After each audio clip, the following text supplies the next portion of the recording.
¿cierto? Que limita el papel del Estado, sino que por el contrario, de ese Estado interventor, de ese pensamiento keynesiano, si se quiere, de un Estado que desarrolla una serie de instituciones y que a partir de esa intervención del Estado en los diferentes escenarios económicos y sociales, pues se constituye una palanca del desarrollo. ¿Y cuál es el papel de la educación en ese tipo de Estado? ¿Cierto? Entonces, mirar un poco si efectivamente esto que Gustavo Petro o que desde el gobierno de Gustavo Petro se viene trabajando en política pública en educación, ¿en dónde se inscribe? Y cuáles son estos elementos o de dónde, ¿cierto?, se sustentan estos elementos de estas banderas que plantea el uribismo, que plantea la reacción, la extrema derecha en educación, sobre todo pues en estas tesis que yo han venido planteando en los últimos años y más aún pues esta arremetida contra los docentes, esta arremetida contra la educación pública y obviamente hacia dónde apunta eso. Y finalmente, ¿cómo, digamos, y no desarrollé, pero sí quiero como dejar una discusión, hombre, si efectivamente estas discusiones y esto que se está debatiendo hoy, no ¿Qué las pasa? tesis de la JUPA, las tesis históricas que el partido ha defendido en el terreno de la educación y la cultura, siguen siendo vigentes o no. Entonces, vamos a hacer como un poco de tratar de que lo que abordemos en las diapositivas logremos apuntar hacia eso. Son muchas diapositivas, voy a tratar de hacerlo lo más sintético posible para tratar de abordarlo en el espacio que tenemos en este momento. Bien, entonces, en ese sentido, pues vamos a trabajar unas tendencias de las reformas educativas neoliberales, la política educativa de Gustavo Petro y finalmente vamos a tratar de hacer una pequeña discusión acerca de las tesis educativas del partido, si están vigentes o no. Cuando me quieran interrumpir, háganlo, me dicen y no hay problema que para eso está. ¿Listo? Bien, compañeros. Entonces, lo primero, obviamente, es analizar esas tendencias de las reformas educativas que se han dado, digamos, en el siglo XX, del siglo XX en adelante, y un poco en dónde se inscribe, ¿cierto? Esta imagen que les puse aquí al lado, pues está aquí, hace una referencia a la reforma, esta gran movilización de los estudiantes de Córdoba en Argentina hace un siglo, eh, y de qué manera o hacia dónde apuntaban estas reformas educativas. Pero antes de todo eso, un poco como para precisar, y es que la educación como tal es, como la conocemos realmente, es una educación que está íntimamente relacionada con el capitalismo. Es decir, educación ha existido toda la vida. Todas las sociedades, todas las organizaciones sociales a lo largo de la historia han educado de una u otra manera. Y la educación en las diferentes sociedades ha tenido un papel fundamental y es la preservación de ese organismo social. Es decir, ha tenido, digamos, fundamentalmente la función de reproducir ese organismo social desde el punto de vista económico y desde el punto de vista de la cultura, ¿cierto? Y eso se ha dado así a lo largo de la historia y ha sido, digamos, funcional a los diferentes estadios del desarrollo de la humanidad y las diferentes relaciones de producción que se han dado en la historia. Eso, digamos, desde ese punto de vista hay que siempre tenerlo presente. En ese sentido, la educación está íntimamente ligada al desarrollo de una sociedad. Por lo tanto, la educación no es un lujo de ninguna organización social y más ahora en las organizaciones sociales capitalistas. En ese sentido, las reformas educativas, o sea, la institución educativa como la conocemos, esta institución educativa, esta organización educativa como la conocemos, es una organización educativa que es funcional al capitalismo. Y por lo tanto, la estructura, la composición, la orientación, los fines de la educación están íntimamente ligados al desarrollo, a las etapas de desarrollo del capitalismo. Y en ese sentido, pues la escuela como la conocemos, hablando de escuela pues de todos los niveles, incluida la universidad, pues es una institución relativamente nueva, es apenas del siglo XVIII para acá, a pesar de que hay universidades del siglo XI, del siglo XII, efectivamente, pero digamos que esas universidades o la estructura de esas universidades no pues correspondían a ese momento de la, digamos, de la Edad Media, pero la universidad como la conocemos en la actualidad, en su organización como tal y en su funcionamiento y los fines, están íntimamente ligadas pues a el desarrollo del capitalismo. Es decir, en sociología, en ciencias sociales, pues uno habla de que está íntimamente ligada a la modernidad. Y la modernidad es el capitalismo. Es decir, cuando hablamos de modernidad, hablamos del capitalismo. Por esa razón, paréntesis inmenso que quiero hacer aquí, cuando hablamos en las discusiones sobre el posmodernismo, indudablemente que es un debate de cómo el posmodernismo es una tesis, una serie de tesis que legitiman la destrucción de todo el edificio de la modernidad y por lo tanto, pues legitima ideológicamente toda la arremetida contra la educación pública, la educación científica, y por lo tanto, entonces, siempre nosotros como partido hemos fijado una posición supremamente clara en relación a señalar cómo el pensamiento del posmoderno está íntimamente ligado a toda la arremetida neoliberal contra el Estado, contra la educación, contra las organizaciones sociales, y por lo tanto, entonces, también tenemos que, no sé, será motivo de otra charla, con Pascual o junto con otros compañeros que han desarrollado muy bien estos temas, para analizar cómo el pensamiento posmoderno se liga como una ideología que legitima el, el neoliberalismo.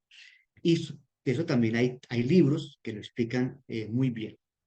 Pero bien, te volvamos al tema. Entonces, teniendo claridad sobre el asunto, las reformas educativas del siglo XX, ¿cierto? Están íntimamente ligadas en América Latina a el...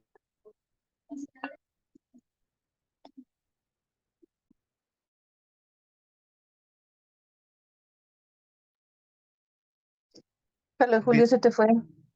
me sacó, no sé por qué me sacó, pero bueno, ya vuelvo a compartirles. Entonces, compartir acá, compartir.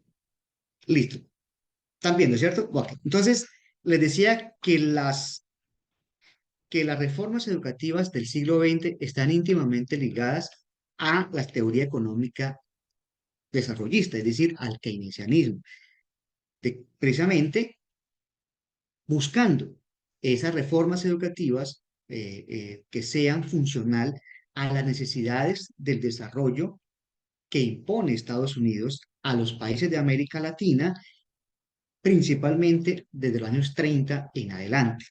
Toda la teoría liberal, toda la teoría del desarrollo, la teoría de la planificación económica, es decir, la implementación del keynesianismo, ¿cierto? Desde la CEPAL y de estas instituciones, de las misiones económicas que vinieron a América Latina, en Colombia, la misión Kemmerer, ¿cierto? La misión Curry. Entonces, estas misiones pues, jugaron un papel fundamental en señalar cómo los estados nacionales en América Latina debían organizarse para que fueran funcional a las necesidades de Estados Unidos en relación con su papel hegemónico a nivel mundial. Recordemos siempre que Estados Unidos ha señalado que América Latina es su patio trasero, es decir, es coto de caza. Y por lo tanto, entonces, el desarrollo de las economías de América Latina pues están íntimamente ligadas a las necesidades económicas de los Estados Unidos. Y en ese sentido, entonces, el desarrollo de la economía, las inversiones económicas, el desarrollo de las instituciones sociales, entre ellas la educación, pues estaban íntimamente ligadas a esas necesidades del capitalismo. Y por lo tanto, entonces, se requería avanzar en la cobertura, se requería avanzar en alfabetización, se requería avanzar en la formación técnica, en la formación de obreros, de cuadros técnicos, y se requería obviamente que tener un proletariado que estuviese formado para las necesidades de las industrias, sobre todo las industrias extractivas, la pequeña industria que se desarrolló en América Latina y pues Colombia no fue la excepción. De ahí que, si ustedes observan, hacen un pequeño estudio de la historia de la educación en Colombia, se dan cuenta que los avances más importantes de la educación se dan en los años 30 y 40 durante la República Liberal y que fue, digamos, la Universidad Nacional, donde ustedes la conocen en la actualidad, la creación posteriormente, en los años 40 y 50, de la Universidad Pedagógica Nacional, luego la UPTC en Tunja, luego las universidades en los años 50 y 60, toda la proliferación de las universidades regionales, como la Universidad del Valle, la Universidad del Atlántico, las universidades departamentales, si ustedes se dan cuenta, surgen en los años 40, 50 y 60 y están también ligadas a unas necesidades económicas. Y por lo tanto, entonces, es importante que ustedes tengan presente de qué manera las reformas educativas están allí relacionadas con esta necesidad del capitalismo. Obviamente que también se da unas movilizaciones sociales, sobre todo pues desde los estudiantes en diferentes países, pues, como la reforma educativa en Córdoba, etcétera, pero que están relacionadas desde la perspectiva de adecuar la universidad a, a la perspectiva liberal, la perspectiva capitalista, es decir, no son movilizaciones estudiantiles revolucionarias. Esto es un tema que se da posteriormente.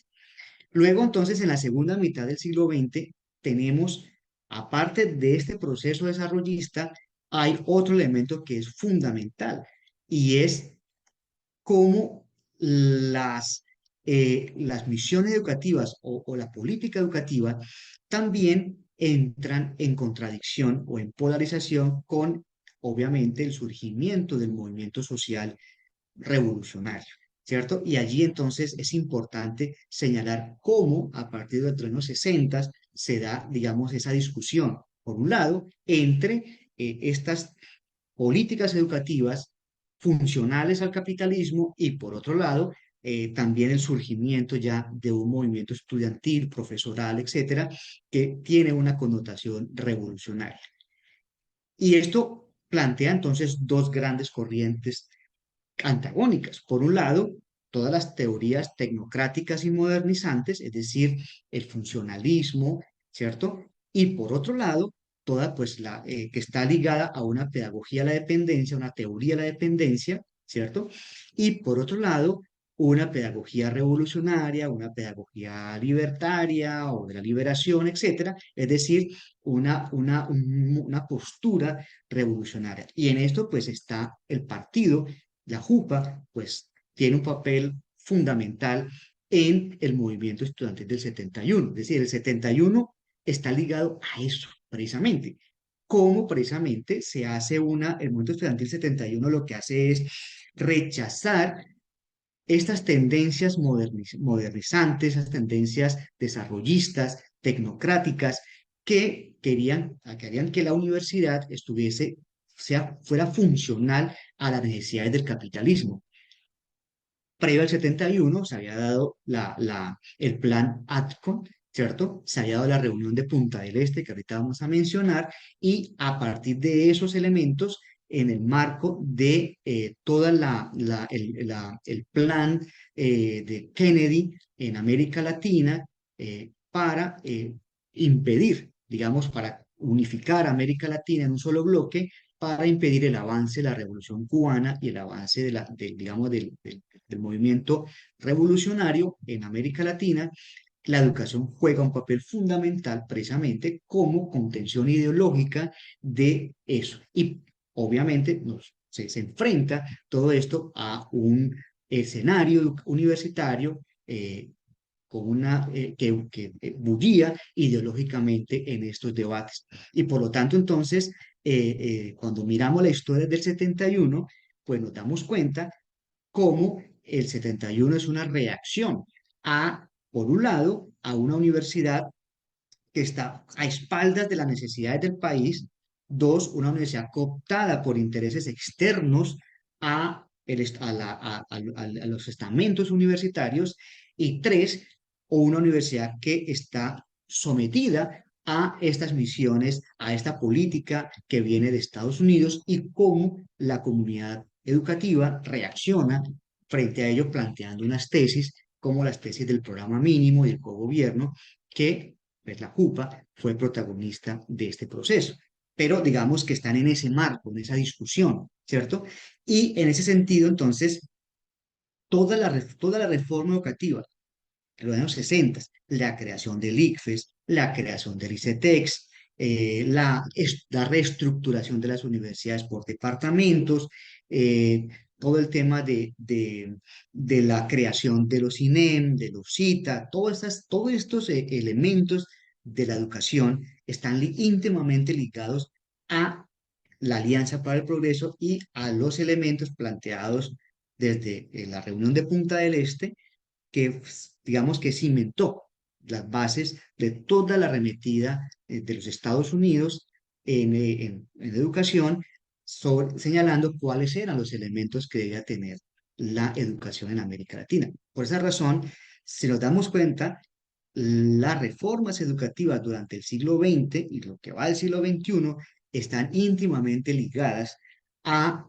los intereses de los Estados Unidos, ¿cierto? Y frente a ello, pues ha existido desde los años 60, sobre todo del 71 para acá, pues un sector que se ha enfrentado a estas posturas a partir de digamos, del desarrollo de unas tesis revolucionarias que son las que vamos a mirar al final si siguen vigentes o no.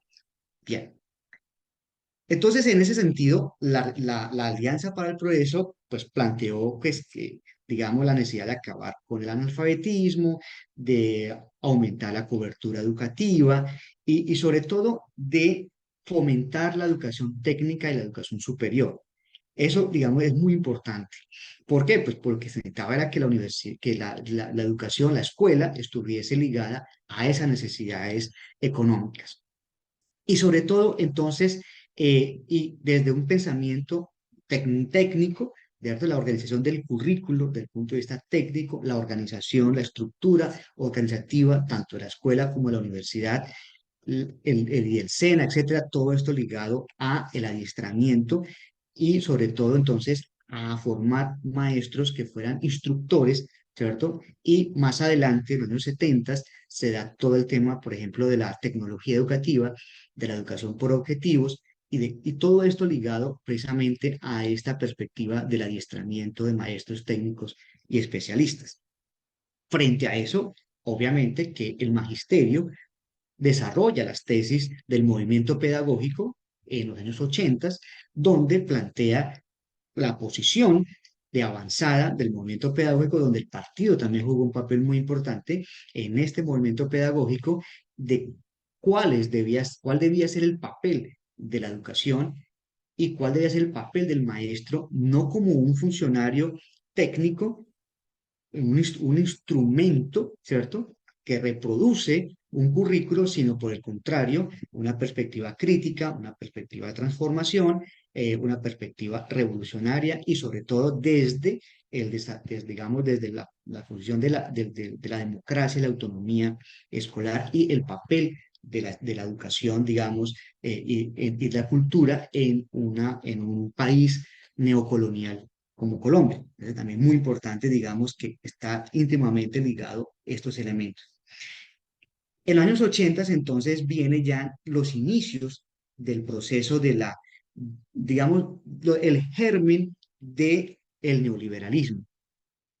Recuerden ustedes que en los años 80 nos enfrentamos a la, a la crisis de la deuda externa y eso genera entonces digamos, para contener esa crisis de la deuda externa, una serie de misiones económicas que están ligadas fundamentalmente ¿a qué?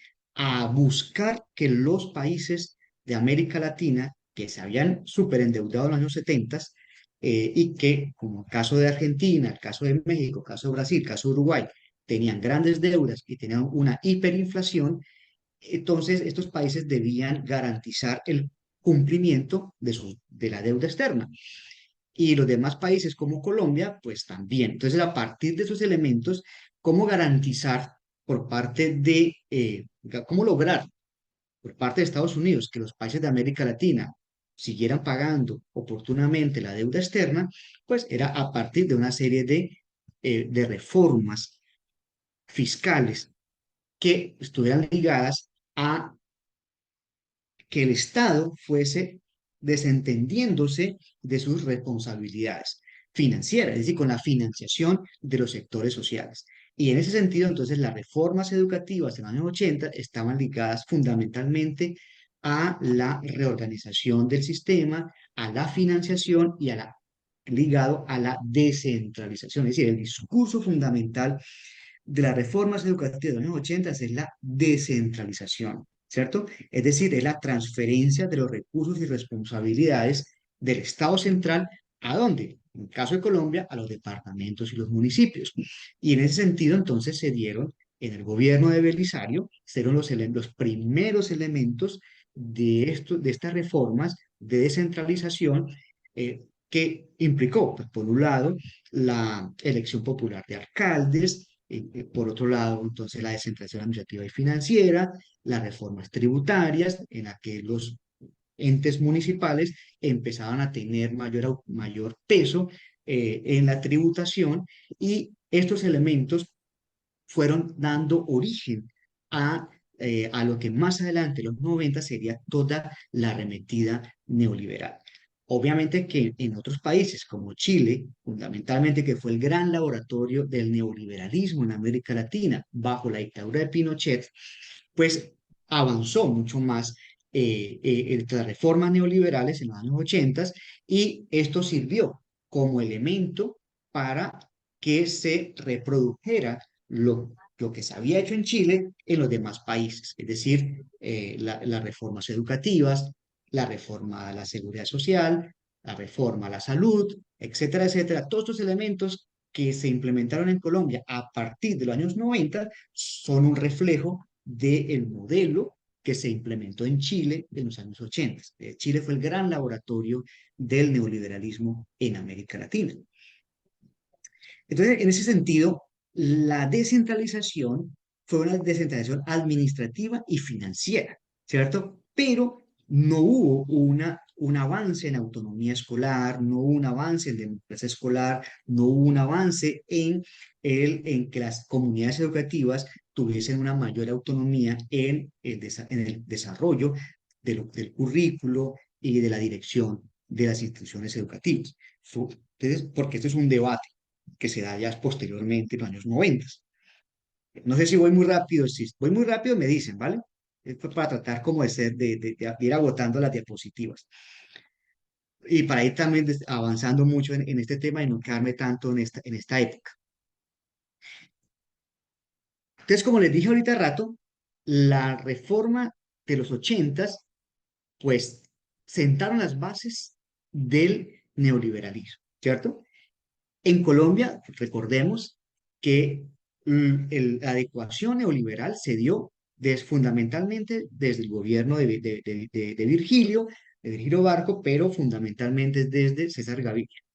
Y con el gobierno de César Gaviria se dan dos elementos muy importantes. Uno, por un lado, el plan de apertura educativa, que fue el primer elemento del neoliberalismo en todo su esplendor, es decir, la implementación del consenso de Washington en educación, por un lado, y por otro lado, la reacción del movimiento pedagógico del magisterio colombiano y de la comunidad educativa para detener ese plan de apertura educativa. ¿Y dónde se reflejó esa discusión? En la Ley General de Educación, en la Ley 115 de 1994, se refleja ese debate. Cuando uno analiza la Ley General de Educación de 1994, se da cuenta que allí hay unos elementos muy avanzados de la educación, que son las tesis que venía trabajando el movimiento pedagógico, que muchas de esas tesis son elementos del programa mínimo del 71 que desarrolló el partido, la JUPA, pero que obviamente el magisterio lo apropió y lo elevó en otros elementos para apropiarlos al sistema de la educación básica y media. Y, pero también, por otro lado, la misma ley general de educación tiene unos elementos neoliberales, ¿sí? Y en el tema de la financiación, sin lugar a dudas, a través de la Ley 60 de 1993 y posteriormente de la Ley 715 del 2001, pues se establecen los elementos de la financiación y allí están los elementos propios del neoliberalismo en la concepción neoliberal de la financiación de la educación básica y media en Colombia. Y en la Ley 30 del 93, del 92, pues ni se diga, mucho más todavía. Pero todo esto está ligado ¿a qué? Al consenso de Washington en educación. Por un lado, a la concepción de que el Estado debía sustraerse de sus responsabilidades con la educación. Fundamentalmente eso, ¿cierto? Que el Estado debía limitarse solamente a garantizar la educación básica, pero que la educación superior es un asunto de las familias. La gran tesis del neoliberalismo en la educación superior es que las familias, o sea, la persona que va a la universidad, pues asciende socialmente y por lo tanto es una inversión que se va a retribuir financieramente en mejores salarios. Y en ese sentido, el Estado no tiene por qué financiar a unas personas que más adelante van a maximizar esas utilidades. Es decir, la educación superior no debe ser financiada por el Estado. ¿Por qué? Porque el Estado no tiene por qué financiar a unas personas que van a generar unas utilidades a futuro de una inversión que hacen en la educación superior. La educación superior es una inversión privada, no una inversión pública. ¿Sí? Digamos, esa es la concepción fundamental del neoliberalismo en la educación.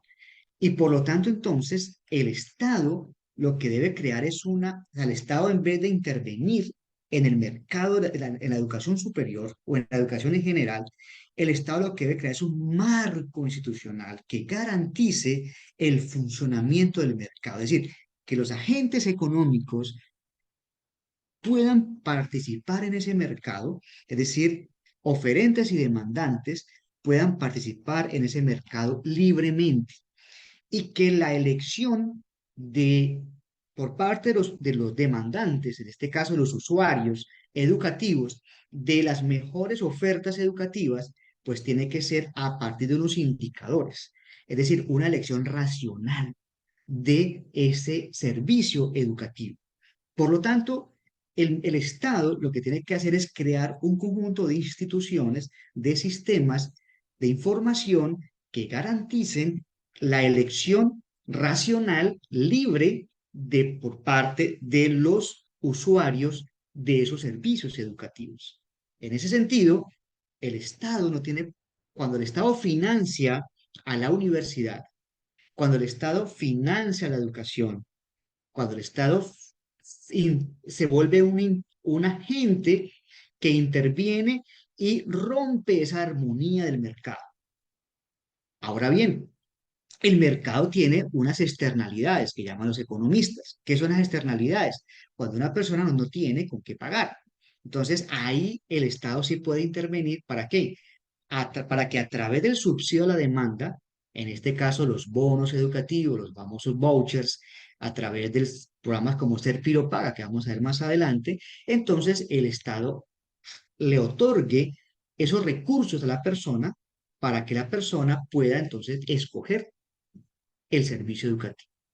Entonces, en ese orden de ideas, en educación, los sistemas de información, los sistemas de acreditación, de todos los sistemas están íntimamente ligados a eso, a generar una información que permita la libre elección por parte de los agentes económicos para que tomen las mejores decisiones, las decisiones racionales, públicas y libres de esos servicios educativos. Sí, hay como una claridad acerca del tema, ¿no? Entonces, en ese sentido, pues obviamente que el pensamiento neoliberal exacerba la libertad, pero la libertad individual exacerba los derechos de propiedad privada. Por eso es que vemos a un Milley, por ejemplo, que habla acerca de la libertad. O sea, está para Milley y en general para el neoliberalismo, la libertad es muy importante. Pero ¿cuál libertad? La libertad de elección libre por parte de los agentes económicos. Y en ese sentido, el Estado tiene que salirse, retirarse del mercado y no puede distorsionarlo. Simplemente es el Estado generar un escenario que permita ese libre funcionamiento, garantizar las condiciones para que el mercado funcione libremente. Eso es lo que nos plantea el neoliberalismo. Y también una educación para el desarrollo, es decir, una educación ligada a la reducción de la pobreza y mejorar las economías. ¿Por qué? Porque para el neoliberalismo, y ustedes se dan cuenta, el discurso en educación de los años 90 para acá está íntimamente ligado a los aprendizajes, a que los chicos, si repiten el año, entonces se genera una serie de problemas, y todo eso fundamentalmente orientado a qué? A maximizar los recursos. Porque, por ejemplo, cuando un chico pierde el año, entonces no es que haya un problema pedagógico como tal, no es un debate pedagógico, es un debate financiero, porque los recursos que se van a destinar para que ese muchacho, para que otro muchacho entre a ese grado, entonces se van a destinar a un chico que está repitiendo el grado. ¿Mm? Entonces es un problema de eficiencia y eficacia. Y bien, aquí también hay que un capítulo muy especial a el papel que juegan los organismos multilaterales de crédito, fundamentalmente el Banco Mundial y el Banco Interamericano de Desarrollo. El Banco Mundial, y esto sí es un tema de estudio que debemos como partido tenerlo. Consuelo lo ha trabajado muy bien en el libro eh, sobre el modelo neoliberal. Consuelo Desarrollo, obviamente Mosquera lo trabajó muy bien, pero el libro de Consuelo es fundamental. Yo creo que el libro de Consuelo es un libro obligado, de obligada lectura de nosotros. El libro de Pascual Miguel sobre la comunidad educativa frente al neoliberalismo también nos da muchos elementos acerca del nefasto papel que ha jugado el Banco Mundial, el Banco Interamericano de Desarrollo en educación. Y principalmente, qué es lo que busca el Banco Mundial? O sea, es a través de sus áreas de educación, han trabajado en un discurso que ha permitido que los agentes políticos, los sectores neoliberales que están en los gobiernos, pues desarrollen estas tesis. Es decir, la política educativa de los 90 para acá es simple y llanamente la aplicación de los criterios planteados por el Banco Mundial y el Banco Interamericano de Desarrollo, fundamentalmente en educación. En 1986, entonces, el Banco Mundial señalaba que la educación era un ámbito altamente lucrativo y que se debía promover el endeudamiento y el uso de servicios privados en educación como una forma de lograr mayor eficiencia ante las distintas crisis. Este es un texto de 1986. Ya se podrán dar cuenta cómo desde los 80 se fue adecuando el discurso neoliberal a la implementación de estos elementos. En 1990, el informe de pobreza del Banco Mundial señala que en América Latina el gasto público en educación no es eficiente. Es decir, estamos hablando de que había que empezar a focalizar los recursos. ¿Y dónde está el problema para el Banco Mundial? En los profesores. Es decir, los profesores son muy caros porque absorben la mayor parte del presupuesto. Y adivinen entonces en qué se traduce eso. En que los profesores, al ser muy costosos, ¿cómo se resuelve el problema cuando un profesor es muy costoso? ¿Qué es lo que debería hacerse? Alguien que me diga. Si los profesores son muy caros, entonces, qué es lo que tenemos que hacer? Que sean más baratos, ¿cierto? Y por lo tanto, entonces, debemos hacer reformas para que los profesores cobren menos. Es decir, para abaratar los costos en educación. Y allí es donde entendemos por qué hay un interés en que los docentes, en el estatuto docente del 1278, que es un estatuto docente que flexibiliza la contratación de los docentes y reduce los costos laborales de los docentes. Entonces, ese es el elemento muy importante. Y por otro lado, en lo curricular se centraba en lenguaje y matemáticas. Por esas razones que ustedes observan que la mayor parte del discurso de las pruebas PISA, las pruebas Saber, etcétera, están ligados a lenguaje, matemáticas y ciencia. Es decir, como que fueran las tres áreas más importantes del currículo. En el 2018, en un nuevo informe, el Banco Mundial dice, bueno, va mucho más allá de lo que había señalado antes. Dice que cuando los trabajadores de la educación, ¿quiénes son? Los profesores, se movilizan, lo hacen defendiendo ¿qué? Intereses opuestos a los del estudiantado, las madres y los padres. Entonces adivinen cuando ustedes escuchan a Paloma, a toda esta gente hablando de cuando los profesores defienden los derechos de la educación. Entonces, ¿cuál es el discurso de ellos? Es que los profesores defienden sus propios intereses. Es decir, que FECODE defiende sus intereses y no defiende los intereses de los niños y de las niñas. ¿Y de dónde viene ese discurso? De aquí. Es decir, de el discurso del Banco Mundial que le está diciendo a, a los neoliberales, que le está diciendo a los medios de comunicación y que mucha gente despistada termina absorbiéndolo como propio, diciendo, sí, es que cuando los profesores paran, no lo hacen para defender el interés general, que es la educación pública, democrática, de alta calidad, y la financiación del Estado, sino que por el contrario están defendiendo son sus intereses, su salario, etcétera, etcétera. Y por lo tanto, entonces, ¿qué es lo que hay que hacer? Pues dejar por fuera a los docentes, es decir, que hay que establecer coaliciones, pero dejando por fuera y aislados a aquellos que tengan intereses en pugna con el aprendizaje. Es decir, ¿a quién tenemos que dar por fuera? A los profesores, al magisterio, a las comunidades educativas, a las organizaciones estudiantiles. A ellos hay que darlos por fuera. ¿Por qué? Porque ellos defienden son sus intereses y no los intereses del estudiantado y de las familias. Ese es el discurso del neoliberalismo. Y es el discurso que reproducen los medios de comunicación. Entonces, cuando estemos discutiendo en nuestros escenarios, ¿qué es lo que tenemos que decir? Es que esto viene del Banco Mundial, esto no es nuevo y esto no lo inventaron ustedes. Ustedes no están hablando en favor de los niños, están cacareando el discurso neoliberal en la educación. Bueno, chicos, pregunta hasta el momento. ¿Alguna pregunta, alguna duda? ¿O todo súper bien? Bien, Carlito. Ok, dale, perfecto. Bien.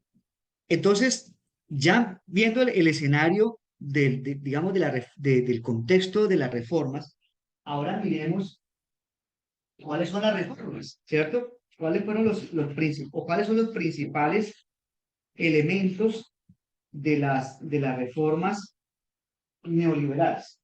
Espérenme un segundo que se me está descargando el computador.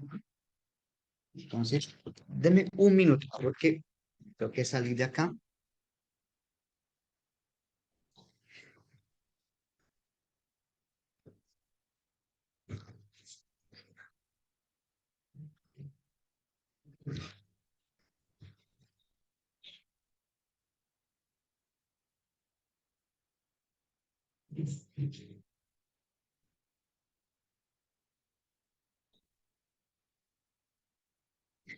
Bien, entonces los principales elementos de la reforma en educación están ligadas hacia dónde.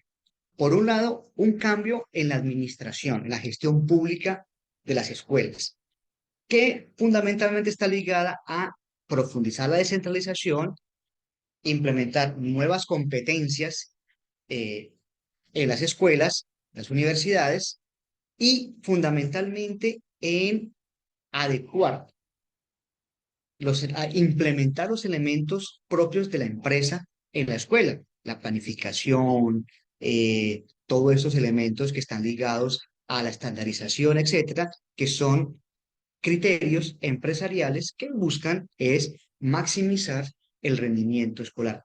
Fundamentalmente, el discurso neoliberal en educación lo que busca es, o se puede sintetizar en lo que decía Cecilia María Vélez de White, la gran ministra de Uribe.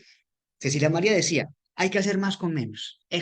Ahí se sintetiza todo el discurso neoliberal en educación. Hacer más con menos. ¿Qué significa hacer más con menos? Pues por un lado, que los profesores trabajen más horas, que tengan más estudiantes en el aula, que descansen menos, ¿cierto? Que haya menos vacaciones, que haya menos espacios para la investigación, para el desarrollo de actividades extracurriculares o de actividades de integración, etcétera, y obviamente que los docentes, los rectores, que la escuela sea autogestión. Y esto implica generar recursos, implica que las universidades pues sean más eficaces al momento de generar recursos y no depender tanto del presupuesto del Estado, etcétera, etcétera, y la venta de servicios. Por otro lado, entonces, la reforma curricular, que es implementar competencias y estándares fundamentalmente, y los DBA, que es lo peor. Y por otro lado, cambiar el estatuto docente para flexibilizar la contratación laboral y abaratar los costos. Y finalmente, la financiación orientada a el cambio, el paso del subsidio a la oferta al subsidio a la demanda y todas las formas de privatización de la educación. En la gestión pública, entonces, aquí algo que es muy importante y es que se reproduce la tesis de que el Estado es ineficiente por naturaleza y que por el contrario, lo privado sí es eficiente. Y en ese sentido, entonces, el sector privado es un aliado necesario en la gestión pública. Y aquí vamos a observar cómo desde los 90 para acá, la política pública en Colombia y en América Latina es definida por ONGs, por entidades como Empresarios por la Educación, por ejemplo, y muchas entidades privadas que sustituyen, se convierten en asesores de los ministerios de educación para la gestión de las políticas públicas. Y en ese sentido, entonces, se fortalece la contratación de sectores privados para desarrollar distintos elementos de la política pública. Entonces, aquí lo que hablamos es la alianza público-privada, cómo los privados que se benefician de la educación, ¿cierto? Que se lucran de la educación, se vuelven orientadores de la política educativa. Es decir, yo te ayudo a orientar la política educativa para que obviamente se direccione en los negocios que a mí me interesa desarrollar, ¿vale? Entonces, allí es importante que analizar cómo los sectores privados intervienen en la administración de los centros educativos concesionados, en el diseño de metodologías educativas, en la formación de docentes, y todo aquello que el sector privado considera que es importante para el desarrollo de los negocios. ¿Y esto dónde se legitima? En la norma. Entonces, la ley 715 del 2001, en el artículo 27, lo dice. Les faculta a los municipios a contratar la prestación del servicio con entidades estatales o no estatales que presten servicios educativos de reconocida trayectoria e idoneidad previa acreditación con recursos del Sistema General de Participaciones. Entonces, aquí se abre toda la puerta de la entrega con recursos públicos de la educación a manos de los privados. Y entonces, ¿dónde está ese gran elemento de la gestión pública neoliberal? Los colegios en concesión. Pero la concesión es el non plus ultra de todo esto. ¿Por qué? Porque es el negocio más chévere del sector privado, o sea, es el negocio más jugoso. El gobierno construye el plantel educativo, construye la infraestructura educativa, la dota y se la entrega chévere para que el privado la administre. Y entonces por cada estudiante le entrega un recurso, le entrega un billete para que pueda contratar a los docentes, contratar al personal administrativo y obviamente genere una intermediación financiera con estos recursos. Este es el gran negocio de la educación. Lo mismo que fue el gran negocio de Servilo Paga, por ejemplo. Pero la escuela en concesión fue un elemento muy importante. Entonces, digamos que el sector privado administra la institución educativa, diseña el plan de estudio, es autónomo para contratar, para establecer los criterios de contratación, el manejo de personal. Allí no necesariamente se aplican las garantías laborales de los docentes, ¿cierto? No necesariamente tienen que contratar por el estatuto docente, sino por los criterios que la fundación o la entidad que administre lo considere, y fundamentalmente que estos colegios son administrados por grandes fundaciones, grandes corporaciones, principalmente religiosas, cajas de compensación familiar, etcétera, que se han lucrado y obviamente han hecho un negocio jugoso con todo esto.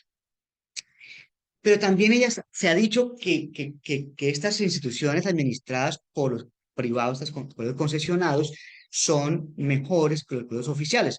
Pues la verdad es que las investigaciones en educación, en pruebas saber, han señalado que realmente las diferencias no son significativas como para decir que efectivamente es mejor el colegio concesionado que el colegio estatal propiamente dicho. Bien. En la reforma curricular, aquí hay un elemento muy importante y es que se señala que los docentes son los culpables o son los responsables de los resultados de los estudiantes. Es decir, que las instituciones educativas deben garantizar que los chicos puedan lograr acceder al empleo, a superar la pobreza, etcétera. Es como si la escuela fuera responsable de aquello que no le es competente. O sea, la escuela no es la responsable de la generación de empleo, la escuela no es la responsable de un modelo neoliberal que destruye las fuentes de empleo y que obviamente somete a la juventud a mayores niveles de pobreza, de segregación, de exclusión y de falta de oportunidades. Pero digamos que el discurso neoliberal sí lo señala. Y por lo tanto, entonces es como si la escuela y los profesores fueran los responsables de aquello, pues que no lo es, ¿cierto? Y en ese sentido, entonces, el currículo, o sea, la reforma curricular está orientada es a eso, a cómo los profesores se vuelven unos instructores, unos gestores, unos orientadores que preparen a los chicos para ser eficientes y eficaces, para que se integren de manera eficiente y eficaz a las lógicas del mercado que están dándose a nivel mundial, ¿cierto? Y en ese sentido, entonces, el Banco Interamericano señala, por ejemplo, que los estudiantes pues deben garantizar, ¿cierto? O las escuelas deben garantizar eso.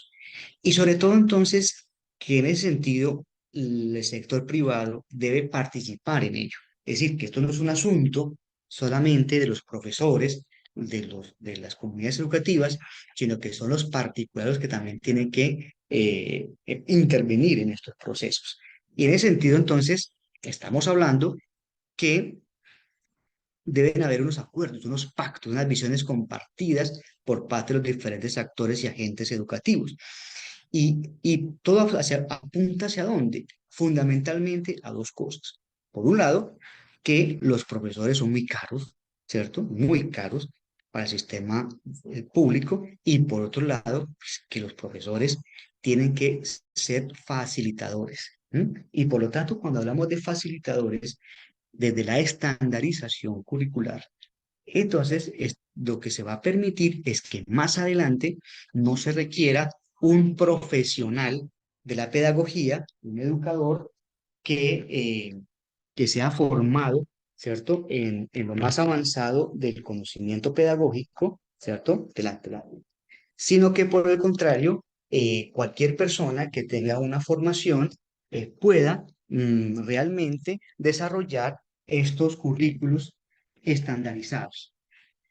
Entonces, si ustedes pueden digamos, darse cuenta,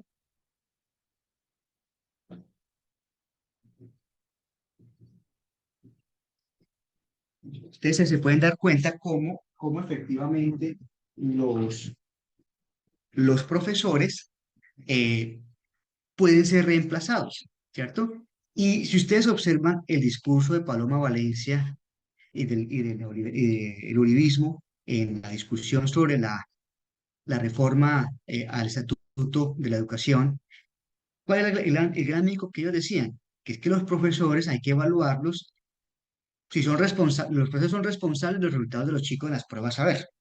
Si a Colombia le van mal las pruebas PISA a nivel mundial, entonces eso es culpa de los profesores y por lo tanto hay que evaluarlos y hacerlos responsables de eso, ¿cierto?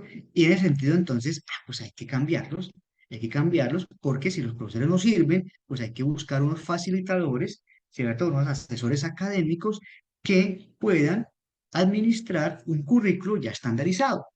Entonces, ya en ese sentido, ya las comunidades académicas no se reúnen para hacer lo que llamamos la transposición didáctica, que es tomar lo más avanzado del conocimiento científico en un área y llevarlo a un grado tercero, un grado quinto, es decir, a un contexto de una etapa de desarrollo de los estudiantes, sino que por el contrario, al tener un currículo estandarizado, entonces ya cualquier persona que fue instruida para ello pueda llevarlo a cabo, ¿vale? Entonces, ese es el gran elemento de la carrera docente. Es decir, hay que generar una nueva fuerza de trabajo, como dice el Banco Mundial, el equipo de educación del Banco Mundial, y esa nueva fuerza de trabajo, pues debe conducir a tener un maestro eficaz, ¿cierto? Un maestro que apunte a que los estudiantes puedan tener un mejor rendimiento académico y mejores resultados económicos, porque,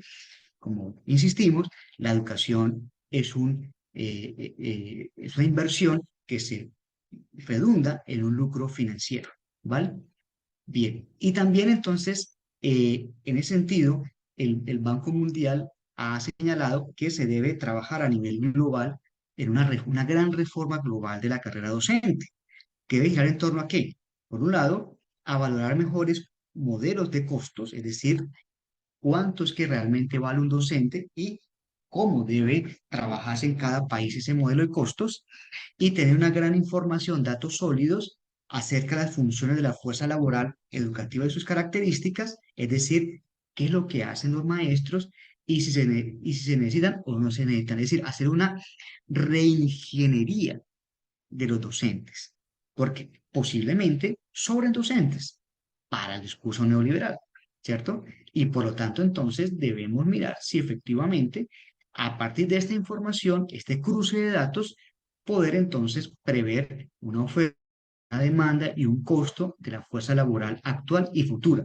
Entonces, todos estos debates sobre la educación no son aislados y no son simplemente que se le ocurren a Paloma y a María Fernanda y esta gente, no, esto ya viene desde las directrices del Banco Mundial y del Banco Interamericano de Desarrollo. Y por otro lado, entonces viene la financiación, que es todos estos elementos de la privatización de los recursos públicos. Entonces, en ese sentido, digamos que todas las reformas en América Latina, las leyes, desde las constituciones mismas, la Constitución del 91 abre las puertas de la privatización, porque la Constitución del 91, ¿qué es lo que dice? Que la educación es un derecho y un servicio público, y ambos conceptos son antagónicos. Derecho es una cosa y servicio público es otra. Servicio público es un bien que se transa en el mercado.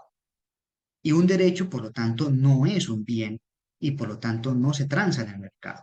Entonces, cuando hablamos del estatuto de la educación y cuando hablamos del derecho a la educación o la educación como derecho, entonces estamos hablando de que la educación no puede ser un servicio público. Es decir, se debe sustraer de la Constitución del 91 el carácter de servicio público de la educación y así como de cualquier otro derecho social. Cuando el derecho social es a su vez un servicio, es la puerta para la implementación del neoliberalismo en ese sector. Por lo tanto, entonces, mientras persista el concepto de servicio, jamás podremos tener nosotros una reforma, un estatuto de la educación que realmente esté orientado a garantizar el derecho a la educación, ¿sí? Y en ese sentido hay que tener absoluta claridad al respecto, ¿sí? Porque a veces se tiende a creer, entonces, no, que es que con la sola ley ya se resuelve el problema. No, porque así se haya aprobado, la Corte Constitucional la puede tumbar diciendo, no señor, ustedes están es dejando de lado el carácter de servicio. Y nosotros al respecto hemos venido desarrollando una doctrina desde años 90 donde hemos hablado del tema, una jurisprudencia donde hemos hablado del tema y allí vamos a tener dificultades al respecto. Entonces, en ese sentido, los, la financiación, la financiación en educación desde el modelo neoliberal se orienta es a que los recursos públicos se entreguen a los privados, ¿cierto? Eso es lo que fundamentalmente, ¿y cuáles son esas formas digamos, esas- lo primero es señalar que, por ejemplo, en países como Brasil, desde el año 2016, se han transferido 400 millones de dólares en concepto de vouchers o de bonos a universidades privadas. Y como el programa Serpi lo paga, en 2019, solamente en 2019, le significó al Estado transferirle 320.000 millones de dólares a las universidades privadas para la financiación de los chicos, porque el 79% de los pilos se inscribieron en las universidades privadas de Bogotá, Medellín, Cali y Barranquilla. En Barranquilla, por ejemplo, los chicos no iban a la Universidad del Atlántico, iban a la Universidad del Norte. Y ahora la Universidad del Norte resulta que durante la época del Serpilo Paga construyó edificios, contrató gente, etcétera. Es decir, creció impresionantemente y ahora está sacando un poco de gente porque como ya no tiene los recursos de Serpilo Paga. ¿Por qué? Porque el Estado estaba con los recursos públicos financiando las universidades privadas. Entonces, Serpilo Paga fue ese gran elemento, ese gran ejemplo de cómo se privatiza la educación, de cómo se entregan los recursos públicos para que los privados se lucren de ello, en detrimento de las condiciones financieras de las universidades públicas. Entonces, y eso digamos, es gravísimo. Entonces, los programas, los vouchers o bonos, son, digamos, los elementos más importantes o donde se expresan con mayor claridad esta, esta financiación de la educación, de la privatización de los recursos públicos. Entonces, se, se pasa del subsidio, el subsidio a la oferta es la financiación directa del Estado a las universidades públicas o del Estado a las instituciones, es decir, al sector educativo público. Ese es el subsidio a la oferta. Lo mismo que en salud. El subsidio a la oferta es la financiación de los hospitales, de la red pública hospitalaria, para que tengan las condiciones, la infraestructura y el personal adecuado para atender las necesidades de la población en la materia. Perfecto. Entonces, en la medida en que las universidades, por ejemplo, se debilitan porque las universidades desde 1992 a la fecha, es decir, hace ya 31 años, vienen teniendo el mismo presupuesto porque la ley 30 que dijo que la base presupuestal iba a crecer indexada a la inflación. Es decir, la base presupuestal desde 1992 al 2024, perdón, es la misma, es la misma. ¿Por qué? Porque lo que ha habido son los incrementos presupuestales, lo que han hecho es simplemente indexar, o sea, actualizar los recursos de la base presupuestal de 1992. Y por lo tanto, los recursos adicionales que se han asignado realmente no han modificado la base presupuestal. Pero ¿qué ha pasado de 1992 a 2024?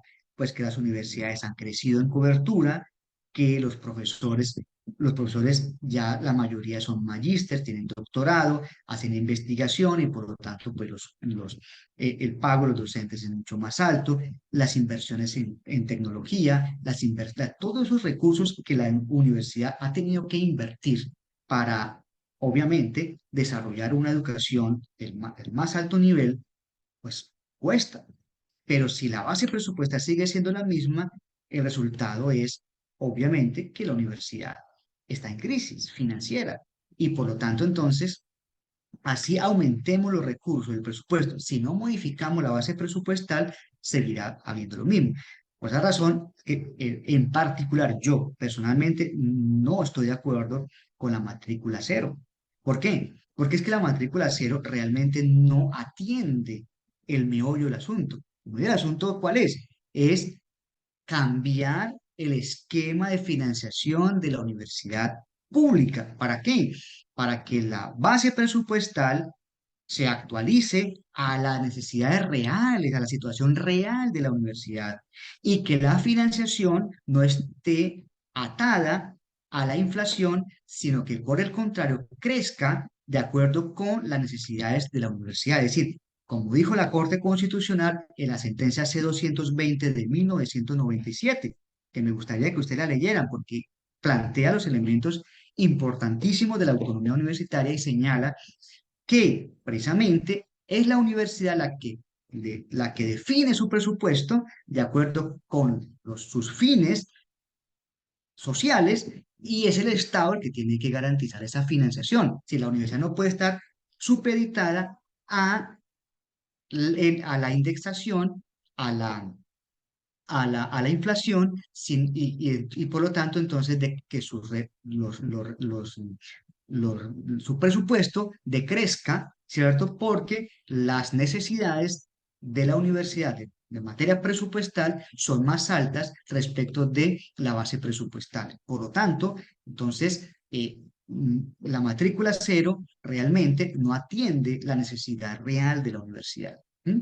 Lo que hace la matrícula cero es que, pues sí, yo, Carlos Julio Giraldo, voy a la Universidad del Atlántico, listo, ya no pago 300.000, 400.000 pesos que me puede costar la matrícula, que en muchos casos sí, realmente me cuesta, pero la financiación o sea, si yo soy de Magangué y voy a estudiar en la Universidad del Atlántico, entonces dónde voy a vivir, dónde voy a comer, el tema, o sea, todos los elementos propios de mi sostenimiento en la universidad. Entonces, una universidad con los recursos suficientes, los recursos adecuados, pues puede tener unos edificios donde los chicos de Magangué, de Lorica, de cualquier otro municipio de la región Caribe, puedan vivir allí. O los chicos que están en Neiva, en la sur colombiana, que van del Gigante, del Lobo, de la Argentina, etcétera, o los que están en la Tecnológica de Pereira, que vienen de Quinchía o de Mistrató, etcétera, puedan obviamente tener las condiciones, pero la matrícula gratis no te resuelve eso. La matrícula gratis lo único que te hace es que no te cobran la matrícula y pare de contarlo. De ahí para adelante, usted mira a ver qué hace. ¿Sí? Entonces, ese elemento es muy importante tenerlo en cuenta a la hora de discutir este tema de la financiación de la educación. Entonces, en ese sentido, los vouchers lo que hacen es simplemente dirigir los fondos públicos para que las entidades privadas puedan beneficiarse de ello. Entonces, los vouchers lo que hacen, o el discurso, lo que hace es vender una imagen ideal, donde las personas escogen el colegio de su gusto, entonces ya es así como el pilo paga, entonces el chico dice, no, yo voy a estudiar en la del norte, yo voy a estudiar en el ICESI, yo voy a estudiar en la Libre de Pereira, yo voy a estudiar es en la Autónoma de Bucaramanga o en la Católica de Manizales, ¿sí? No, pues, yo que voy a estudiar en la de Caldas, yo que voy a estudiar en la Tecnológica de Pereira, yo que voy a estudiar en la Surcolombiana, yo que voy a estudiar en la del Valle. No, esos manes hacen paros, ahí va a estudiar son guerrilleros, vagos, marihuaneros, todo eso. No, no, yo estudio con la gente de bien, ¿sí? Y yo estudio en los Andes, yo estudio en la Javeriana. Así allá me hagan el feo, ¿cierto? Pero, o sea, yo cómo voy a estudiar en una universidad pública, o sea, ¿qué te pasa? Entonces, en ese sentido, pasándolo a la educación básica, que es lo que dice María Fernanda, lo que dice Paloma, es, entonces la familia va a recibir el billetico y es entonces, bueno, entonces ya yo voy a irme a un colegio privado para poder estudiar en detrimento de los colegios públicos o los colegios públicos que de una u otra manera tienen unos mejores resultados en las pruebas saber, porque las pruebas saber se constituyen en un referente para la escogencia en el mercado. Entonces, Es que yo voy a escoger un colegio que está en el ranking de los mejores en las pruebas saber. Entonces, es un colegio que está en categoría A más, para allá voy, ¿cierto? Aquí en Barranquilla, ¿no? Entonces yo me voy para la Jumbo, ¿sí? Que es la institución pública, digamos, que se da el lujo de sacar gente, de excluir gente, ¿cierto? Entonces, porque funciona como un colegio privado. Bien, entonces, eso es lo que es, o sea, el sistema de los bonos fundamentalmente es eso. Y obviamente, el sistema de vouchers, no, el discurso no dice, por ejemplo, cuando que pasó en el programa Ser Pilo Paga, cómo muchos jóvenes fueron excluidos de la Universidad de los Andes, la Javeriana, del Externado, de la del Norte, jóvenes a los cuales el contexto de esas universidades los excluía, los segregaba, y cómo, por ejemplo, muchas universidades generan unos procesos, porque las universidades, los colegios, obviamente, pues no van a permitir que unos chicos, por ejemplo, con necesidades educativas especiales, con capacidades diversas, vayan allí porque desmejoran los resultados en las pruebas saber. ¿Mm? Entonces, no. ¿Qué es lo que hace la Humboldt en Barranquilla? La Humboldt se da el lujo de sacar gente, de no ingresar gente, de excluir desde el ingreso. Pero cuando ven que un chico que ingresó no les da la talla que ellos quieren, dicen, no, este pero hay que sacarlo, porque cuando vengan las pruebas a ver, él nos va a bajar el promedio. Entonces le dicen a la familia así de frente, aquí no es. Y eso hacen muchos colegios en Colombia. Bien, entonces eso es muy importante. Y por otro lado también, pues limita la capacidad de inspección y vigilancia por parte de la Secretaría de Educación y del Ministerio de Educación, porque pues porque ellas son autónomas para contratar, para el definir currículas, las condiciones de trabajo de la gente y obviamente para las condiciones de bienestar de los estudiantes. Y como les dije ahorita, entonces las instituciones manejadas por vouchers, por privados, por confesiones religiosas, como Fe y Alegría, por ejemplo, que son las grandes concesionarias en Bogotá y a nivel nacional, pues ellas también se dan el lujo de ejercer el derecho de admisión, que fue lo que les expliqué ahorita rato. Entonces, obviamente que los vouchers, los colegios privados, los colegios concesionados, pues lo que hacen es desmejorar las condiciones laborales de los docentes. Entonces, los vouchers, los colegios, estos vouchers no responden a una visión de política pública. No hay una integración social, no hay un proyecto educativo transformador. Para nada.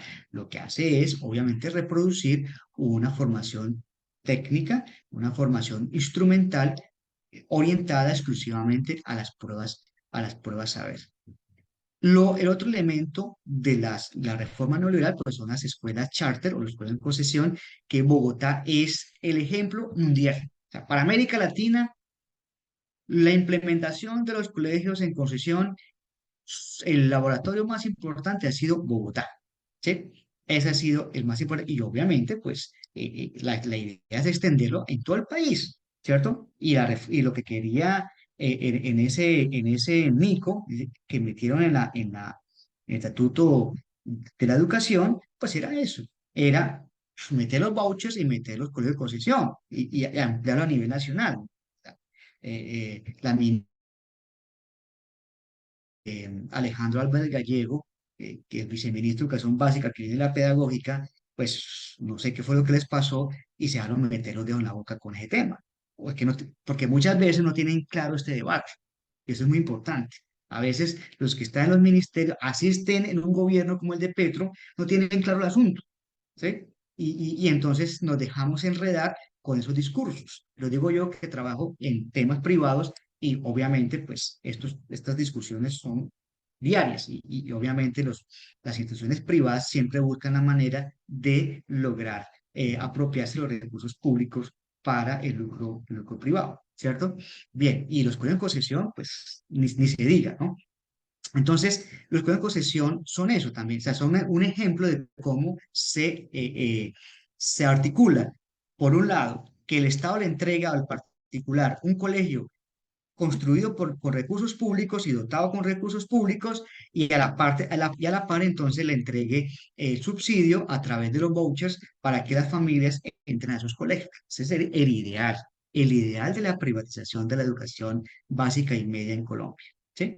Eso es fundamental. Y obviamente, pues esto, si usted mira las pruebas, a ver, no hay una diferencia realmente notable entre el rendimiento académico en las pruebas saber de los chicos de los colegios en concesión en frente a los chicos de los demás colegios oficiales. Bien, otro elemento ya para ir finalizando es el tema de los recursos. Pues, ¿cuánta plata se necesita? O una reforma como la que queremos en Colombia. El laboratorio de educación de la Universidad Javeriana señala, digamos que, bueno, por un lado, que en Colombia la cobertura de educación básica superior, educación secundaria y terciaria es muy baja, es decir, 55% en la educación secundaria y 25% en la educación superior, frente al 85 y 42 respectivamente del promedio de la OCDE. Frente a eso, entonces, el Observatorio Fiscal de la Javeriana dijo, bueno, ¿cuánta plata necesitamos para lograr llegar al nivel en educación media del promedio de la OCDE? Requerimos 10 billones de pesos aproximadamente de plata en 2018, ¿sí? Es decir, más o menos 10 billones para la secundaria y 10 billones para la educación superior. Billones, es decir, 3.193 millones de dólares se requieren a pesos del 2018 para, para tener las inversiones que en promedio tienen los países de la OCDE. ¿Mm? ¿Para qué? Pues para lograr aumentar del 55 al 85% en la educación media y lograr un aumento significativo en la educación superior. Eso más o menos vale, o sea que estamos hablando de 20 billones de pesos. ¿Bien? Ok. En temas de calidad educativa, es decir, para igualar el nivel de calidad educativa de la OCDE, si las inversiones que hace la OCDE por nivel, se requieren 23.4 billones en primaria, 26.6 billones en secundaria y 10.2 billones de pesos en el nivel terciario. Es decir, ¿de dónde salen los cálculos? Pues lo que hace el laboratorio es lo que yo les pasé a ustedes, lo que les mandé. O sea, cogen el panorama mundial de la educación, cuánto invierten en promedio los países de la OCDE, dicen, ah, bueno, el promedio de inversión en primaria es tanto, secundaria es tanto, en la educación superior es tanto, y esa inversión, Colombia, pues, está muy bajita, este es el más o menos, está en menos del 2% del PIB, es una inversión súper bajita, a pesar de que este gobierno la ha aumentado, pero sigue siendo insignificante en comparación pues con las grandes inversiones que hacen los países de la OCDE. Y en ese sentido, entonces, el laboratorio dice, bueno, esta es la plata que se necesita. La pregunta es, ¿de dónde va a salir esa plata? ¿Cierto? O sea, cuando hablamos de las reformas que se necesitan, obviamente hay que sacar este billete, ¿cierto? Esta plata. Pero obviamente cuando los privados ven esta plata, dicen, esto tiene que salir del Estado, ¿cierto? Y obviamente nos gustaría a nosotros que fuese a través de vouchers, a través de Pilos Paga, de Cuidado en Concesión, etcétera, etcétera, etcétera. ¿Sí? Entonces, es decir, que el gobierno busque los recursos, pero que se los entregue a los particulares a través de estas modalidades de financiación a la demanda que vimos ahorita rato. Es decir, el debate, la discusión sobre el presupuesto no es la plata que se necesita, no, es quién la va a manejar. Y obviamente, en este debate, pues hay que fregar a FECODE. ¿Por qué? Porque FECODE, como la organización sindical del magisterio, la columna vertebral de la comunidad educativa, pues hay que romper el espinazo, porque FECODE no puede seguir dañándonos el negocio. ¿Cómo es que FECODE logra lo que logró ahorita con el Estatuto de la Educación? O sea, no, FECODE hay que acabarlo, hay que destruirlo. Y FECODE no sirve para nada y adoctrina a los niños, es el enemigo de nuestros niños. Cada vez que FECODE para, está acabando con las ilusiones de nuestros niños y por lo tanto hay que destruirlo, hay que destruir a FECODE. Y obviamente, ¿por qué hay que destruirlo? Porque es que FECODE y las organizaciones de la comunidad educativa están diciendo que los recursos que se necesitan para lograr que el país esté en los niveles de los países avanzados en educación no tiene que parar en manos de los privados en las diferentes formas de privatización de los recursos públicos, sino que tiene que ser enviado directamente a las instituciones, a las universidades, a los colegios, y por lo tanto hay que reformar la ley 715 y eliminar el sistema general de participaciones y volver, digamos, a una sesión adecuada para que realmente esté acorde con las necesidades educativas del país. Porque es cierto que tenemos unos déficits de infraestructura, en dotación, en profesores, en tecnología, en conectividad, etcétera, pero y los privados no van a invertir eso en el Chocó, ni en el Pacífico, ni en el Chocó, ni en la Amazonía, ni en Guajira, ni en el sur de Bolívar. Lo van a hacer en las grandes ciudades donde está el negocio, ¿cierto?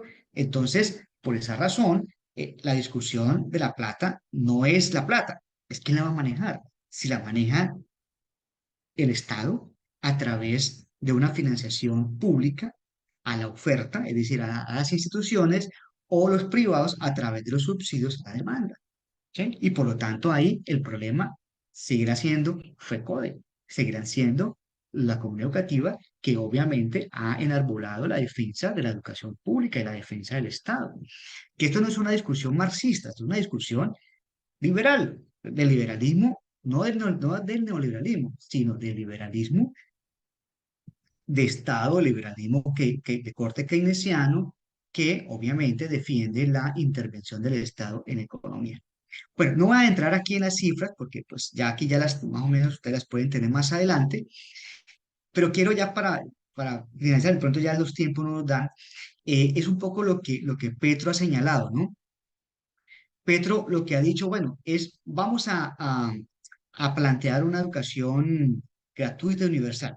Realmente Petro no nos está diciendo nada nuevo, es decir, nada nuevo de lo que los países capitalistas han hecho. Es decir, la propuesta educativa de Petro es una propuesta educativa capitalista. ¿Sí? Capitalista, obviamente, es lo que ha sido la experiencia de los países industrializados, los países más avanzados, cuyo sistema educativo es esencialmente público. Es decir, si ustedes observan las pruebas PISA, los países que están adelante, sus sistemas educativos son públicos, no son privados, y no funcionan a través de vouchers. Cuando miramos en Estados Unidos, que es donde funcionan los sistemas vouchers, la calidad educativa en Estados Unidos es muy mala en comparación con otros países cuyos sistemas educativos son eminentemente públicos. Entonces, en ese orden de ideas, sí también es importante las cifras, comparar cómo el comportamiento de los países, porque yo les compartí a ustedes el informe del panorama de educación, porque ahí ustedes se pueden dar cuenta cuáles son en general los sistemas educativos de estos países que son eminentemente públicos. Y en ese sentido, si ustedes miran las 500 de Shanghái, del ranking de las 500 universidades de Shanghái, pues la mayoría son universidades estatales. Las de América Latina, las que están en Shanghái, la mayoría son estatales, salvo unas que otras. Y cuando ustedes miran los rankings de investigación en Colombia, pues la mayoría de las universidades que están allí son las públicas, salvo unas cuantas privadas. ¿Sí? Entonces, en ese sentido, pues la evidencia estadística nos está diciendo que que la educación en general es eminentemente pública, ¿sí? Y los resultados de la educación pública en el mundo, pues, se distancian grandemente de la educación privada, salvo, pues, en algunos países.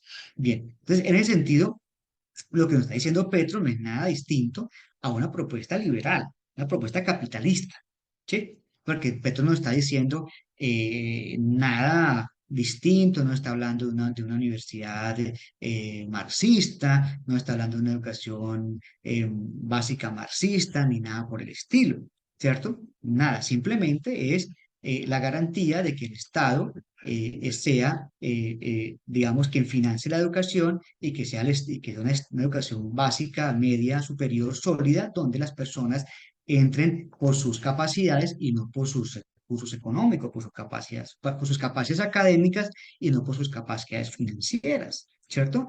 Y por lo tanto, entonces, la educación como derecho, pues es una educación eminentemente pública. ¿cierto? Y debe ser gratuita en todos los niveles. ¿Mm?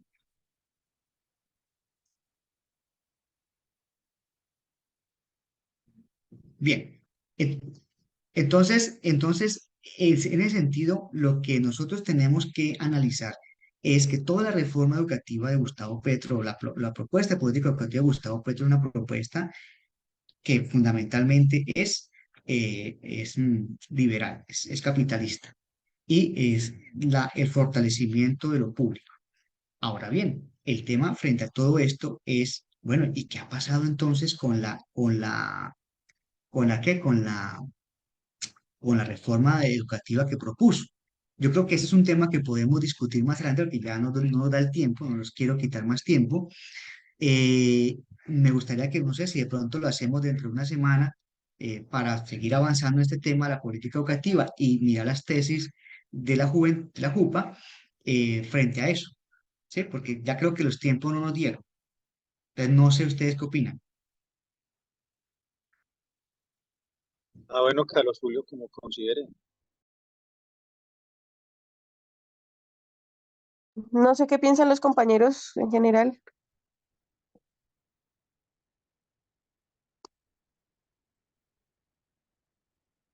Ah, Sí, listo, no, de acuerdo.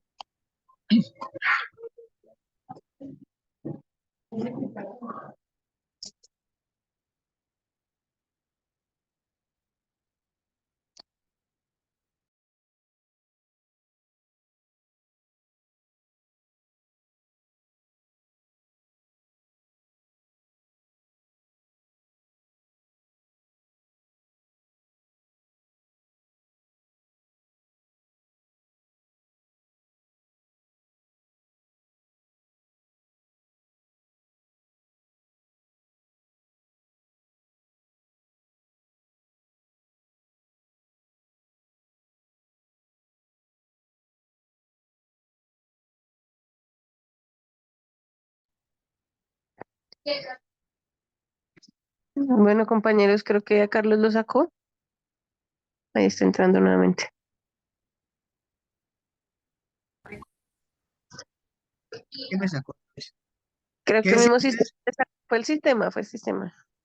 Ok, dale, perfecto. Bueno, entonces no sé si ustedes, si lo dejamos para otra sesión donde podamos ya discutir lo que se planteó hoy y si, ya que no sea yo solamente el que hable, sino que ya es una cosa más, ya una sesión más discutidita, ¿sí? Sí, de acuerdo, Carlito, sí. No sé, tendríamos que revisar es contigo si de pronto el otro martes, no sé, Cristian, qué propone frente a la nueva programación. Cristian, entonces, Carlitos, déjame yo cuadro con los compañeros y te confirmo entonces para cuándo quería ir la segunda sesión, ¿te parece? Bueno, listo, dale, perfecto. Entonces, como si quieres, Nática, tú les compartes la presentación a todos para que